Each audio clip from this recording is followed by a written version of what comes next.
हमारे साथ फैसल वड़ैच साहब मौजूद हैं, मुहक्किक हैं, तज्ज़ियाकार हैं। बहुत शुक्रिया फैसल भाई, आपने वक्त दिया है। सबसे पहले तो ये फरमाइएगा कि इसको किस तरह से हम इसको क्या इस चीज़ से ताबीर करें कि अमेरिका जो है वो एग्जर्ट करने में अपनी पावर ज़्यादा कामयाब रहा है और ये रूस और ईरान की किसी तरह कमज़ोरी से ताबीर इसको किया जा सकता है। ये हुआ सबसे पहले, ये ट्रांजिशन हो कैसे गया?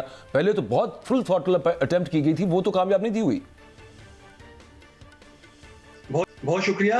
इसको बायो साहब आप ऐसे देखें कि जैसे कोई चीज एक बहुत कमजोर रस्सी से लटकी हुई हो और उसे कुछ लोगों ने एक आरजी या एक जाली किस्म का सहारा दे के बचाया हुआ हो।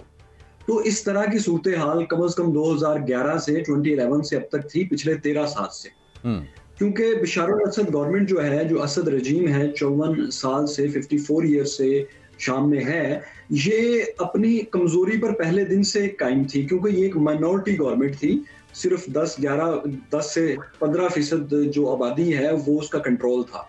और 2011 में जब इन्होंने, जो अवाम थे, ज्यादातर लोग थे, उनके एम्बिशंस को इन्होंने एड्रेस ही नहीं किया, तो उसके बाद ये बिल्कुल ही इललेजिटिमेट गवर्नमेंट हो गई। इसकी अपनी हमायत ही खत्म हो चुकी थी। एक तो पहले माइनॉरिटी में थी, फिर इसकी हमायत खत्म हो चुकी थी अपने लोगों में भी। उसके बाद इसको सिर्फ रशिया और ईरान ने हिजबुल्लाह फाइटर्स, दसियों हजारों फाइटर्स की मदद से इसको बचाया था। तो जो हुआ है ये इनएविटेबल था, ये आज या कल होना ही था।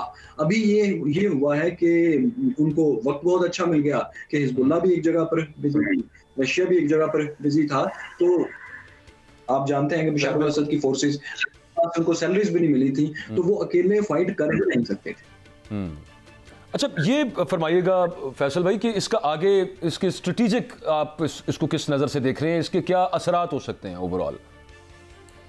देखें, दो इसमें एंगल हैं। एक पहला एंगल तो ये है कि ये जो भी क्रॉस है ये फिलहाल शाम से बाहर नहीं आएगा, कि शाम से बाहर अब आप फाइटर्स को जाके लड़ता हुआ देखें, ये नहीं होगा। लेकिन जो चीज होगी वो ये कि बहुत बड़ी चेंज अब आप मिडिल ईस्ट में देखेंगे, क्योंकि ईरान ने जो अपना मिलिट्री वेब फैलाया था, ईरान से इराक और मूसल के रास्ते, फिर शाम, वहां से लिबनान और तरतूस वगैरह की पूरी बंदरगाह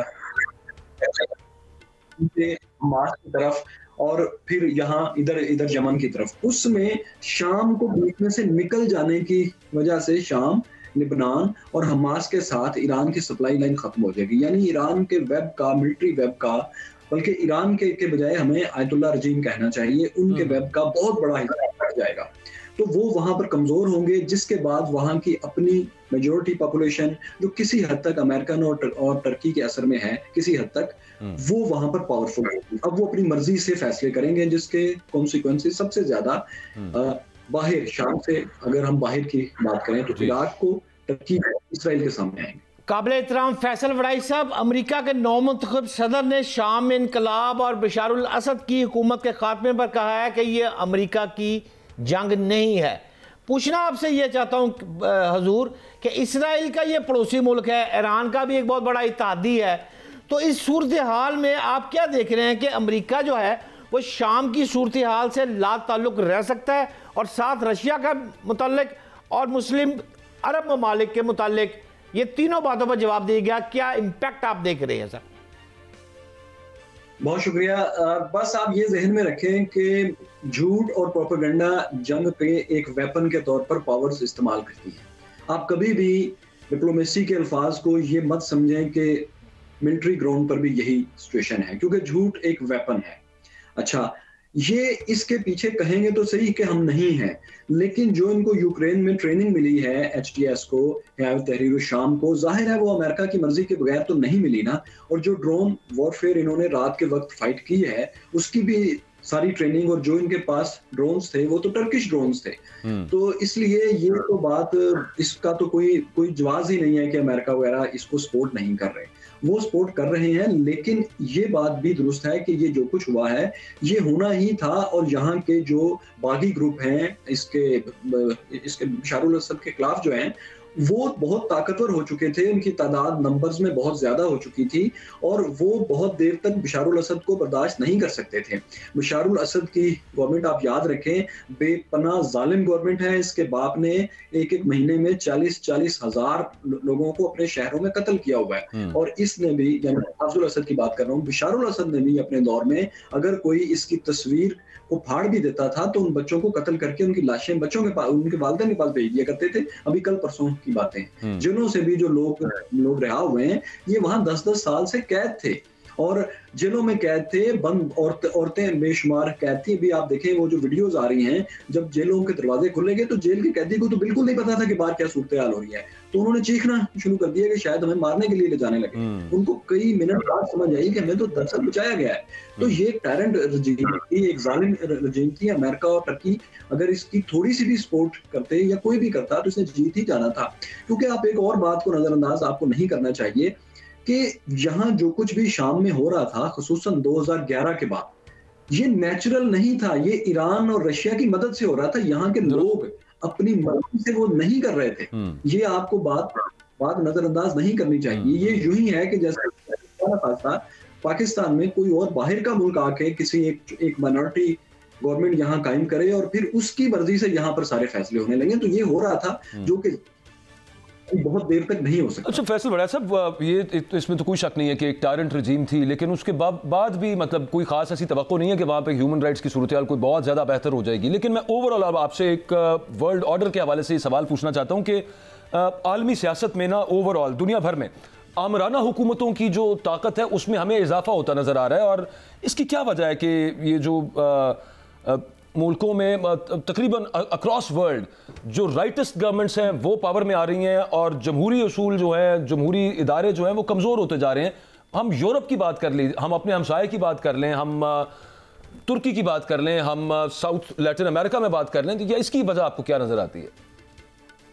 देखिए उसकी बहुत बड़ी वजह यह है कि जिस तेज़ी से टेक्नोलॉजी डेवलप हो रही है और उसमें इजहार की कुव्वत जिस रफ्तार से लोगों के पास आ रही है और उस इजहार की कुव्वत के साथ जो जत्थे बन के और अपनी पॉलिटिकल पावर को एक्सरसाइज करने के काबिल हो रहे हैं, उसको काउंटर करने के लिए बहुत सी गवर्नमेंट्स के पास कोई तरीका नहीं है कि वो एक डिक्टेटरशिप का रवैया अपनाएं। क्योंकि इससे पहले कोई भी तब्दीली जब आती थी यंगस्टर्स में उसको ट्रांसलेट करने के लिए आपको बहुत मेहनत करना पड़ती थी। अब 2-3 पावर सेंटर्स हैं जहां ये इन तमाम जो कम्युनिकेशन एप्स हैं इसके सेंटर्स हैं, जिसमें top of the one silicon valley है। उसके बाद इनको मैन्यूवर करने की 2-3 जगह और हैं। अब वहां से किसी भी जगह से 2-3 साल की मेहनत से वो लोग एक मुल्क में राय अम्मा को चेंज करने की पूरी कोशिश करते हैं, जिसके बाद स्टेट में इतनी पावर नहीं होती कि वो उसके मुकाबले का जो नैरेटिव है उसी पावर से बना सके।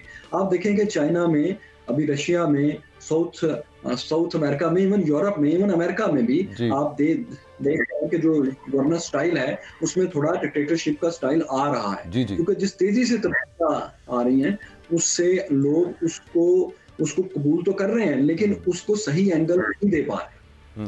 फैसल वड़ाई साहब, शाम की आबादी में 74% सुन्नी है और आपने भी अभी बताया है कि 5 दहाइयों पर मुश्तमल ये बशारुल असद की हुकूमत का खात्मा हो गया है। तो मैं आपसे ये पूछना चाहता हूँ कि 2 बातें, क्या आप शाम में अब आप अमन देख रहे हैं, और दूसरा एज ए पाकिस्तानी आप चूँकि इंटरनेशनल अमूर पर मुकम्मल गिरफ्त रखते हैं, एज अ पाकिस्तानी आप इस वाक़े को पाकिस्तान से अगर जोड़ते हैं तो उसका क्या इम्पैक्ट देख रहे हैं? 2 बातें आपसे पूछना चाहता हूँ। अच्छा, मुकम्मल गिरफ्त तो मैं नहीं रखता, लेकिन मिडिल ईस्ट को चूंकि मैं देख रहा हूँ तो मैं आपको ये बताना चाहता हूँ कि वहाँ अमन फिलहाल कुछ देर के लिए तो आपको नजर आएगा। मुझे कल परसों तक शुबा था कि न जाने ये नया ग्रुप है ये हयातो तहरीर शाम, ये कैसे रिएक्ट करेगा। लेकिन जिस तरह उन्होंने आके दमिश्क में आके वज़ीर आज़म से मुलाकात की है और उसके साथ पावर ट्रांसफर का पीसफुल तरीके से उन्होंने उसको स्टार्ट किया है, उसके बाद उन्होंने ऐलान किया है कि हम माइनॉरिटीज को और किसी ग्रुप को कुछ नहीं कहेंगे, तो एटलीस्ट आगाज उन्होंने बेहतर किया है। उन्होंने ब्लड शेड नहीं किया। इससे पहले तक शाम में, इराक में और हमने इन जगहों पर ये देखा कि जब भी पावर चेंज होती थी तो एक ब्लड बात होता था। कम से कम पिछले 2-3 दिन में या 10 दिन में जब से इनका सफर स्टार्ट हुआ है अदलिब से, दमिश्क तक, तो मैंने ब्लड बाथ नहीं देखा कि इन्होंने जहां जहां अपने मुखालफिन को पकड़ा है, कम से कम ऐसी वीडियोस नहीं आई कि इन्होंने बहुत से लोगों को कत्ल किया है। तो एक होप मुझे है कि इस दफा ये जो चेंज हुआ है, क्योंकि इसके पीछे ताकतवर लोग हैं, तो शायद उन्होंने इसको अच्छी तरह से प्लान किया हो। लेकिन आपको पता है कि जब एग्जीक्यूशन शुरू होती है तो सबसे पहली कैजुअलिटी प्लान ही की होती है। तो पहला प्लान वो इसको बशारुल असद को भगा देंगे, वो उसमें तो इस तरह कामयाब हो गए कि बशारुल असद ने इनके मुकाबले में रेजिस्टेंस ही नहीं की। अब है दूसरा फेज, इसमें दो सबसे बड़े ताकतवर ग्रुप, एक है तहरीर शाम और एक कुर्दिश ग्रुप जो इनके नॉर्थ ईस्ट में है। ये दो बेहद ताकतवर ग्रुप्स हैं, और जो कुर्दिश है इनके पास ऑयल की पावर भी है, क्योंकि शाम का जो ऑयल का ज्यादा बड़ा हिस्सा है उस साइड पर है। दूसरा जो ऑयल का हिस्सा है वो सीरियन फ्री आर्मी जो अमेरिकन कंट्रोल एरिया है, जहां 1000 की तादाद में अमेरिकन ट्रूप्स भी हैं, उस जगह पर है। तो ये तीन बड़े ग्रुप्स हैं जिनके दरमियान अब ऐन मुमकिन है कि लड़ाई हो, ऐन मुमकिन है कि दोहा में कोई मुज़ाकरात हों और ये किसी पावर फार्मूले पर एक्टिव हो जाए। तो मैं अब तक जो 10 दिन में मैंने इनकी पेशकदमी को गौर से देखा है, इनका एक शहर में इनके दाखिले को, इनके एक्शंस की, क्योंकि अब तो आपके इल्म में है कि ओपन सोर्स है, तमाम मालूमात फौरन ऑनलाइन आ रही होती हैं, तो आप उसके एनालिसिस से आप एक नतीजे पर किसी हद तक पहुंच जाते हैं। तो मैंने उससे ये गौर किया है कि शायद ये एक जालिम के बाद एक और डिक्टेटरशिप में तो आए हैं, कुछ ज्यादा फर्क तो नहीं आया, लेकिन उम्मीद मुझे है कि ये थोड़ा कम यहाँ पर ज्यादा खून खराबा नहीं हो।